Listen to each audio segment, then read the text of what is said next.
In what can be viewed as the most shocking result of WrestleMania 37, Randy Orton defeated The Fiend in the opening match of Night 2. Many fans believed that The Fiend would easily defeat Orton in a predictable result. It also made sense logically from a storyline point of view, as The Fiend needed to avenge his loss to Orton from the TLC PPV. Instead, Orton emerged victorious after Alexa Bliss cost The Fiend the match after distracting The Fiend long enough for Orton to hit the RKO for the victory. It also did not help matters that the match was underwhelming as well. This match needed a stipulation attached to it, especially after the story this feud has had. Another issue is that WrestleMania is typically a place where feuds culminate, not just beginning with a new angle. Orton and Fiend have been feuding for about half a year now, so it was time for the feud to end. With the end to last night match, it is possible that this feud is just beginning. Fans in attendance at Raymond James Stadium were also not pleased as they booed when The Fiend and Bliss disappeared. It is now very difficult to take The Fiend seriously at this point. When the character first debuted in the summer of 2019, it was presented as a dominant monster that could withstand extreme amounts of punishment. Fans were wondering what it would take to defeat The Fiend and who would be the person to do it. The popular choice was Roman Reigns at last year's WrestleMania.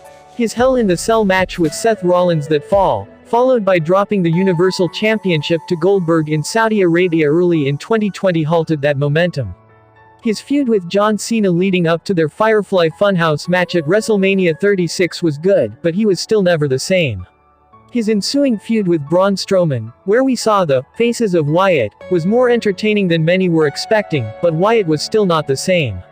Now, after losing the WWE Championship to Roman Reigns 1 week after winning it at the SummerSlam PPV, followed up by this feud with Orton, WWE have completely killed any momentum and legitimacy that The Fiend had. There is some fan speculation that The Fiend we saw at WrestleMania was not the real Fiend and that is why Alexa Bliss turned on him. However, that is just fan speculation, and even if this is true, it would have made more sense to reveal that before WrestleMania or right before the match. Instead, we had an underwhelming match and an even more underwhelming result. Fan tweeted, "What if Alexa realized that that Fiend wasn't the real Fiend, and instead an evil twin Fiend that replaced the Fiend, which is why she cost the evil Fiend the match, because she wants the real Fiend to return." The Fiend had the potential to be this generation's Undertaker. From his presentation, an indestructible force, to his supernatural powers. WWE had it right in front of their face. But, once again they fumbled his booking and he is possibly beyond repair now. Roman Reigns' words about The Fiend, during his return at SummerSlam sort of resemble what many view him as now, and that is, just a freak in a mask. While it is possible WWE will explain what happened between Bliss and The Fiend on upcoming weeks of Raw, it might be too little too late. Fans are upset about The Fiend's loss, and will find it hard to take him seriously as a threat after his booking over the past year.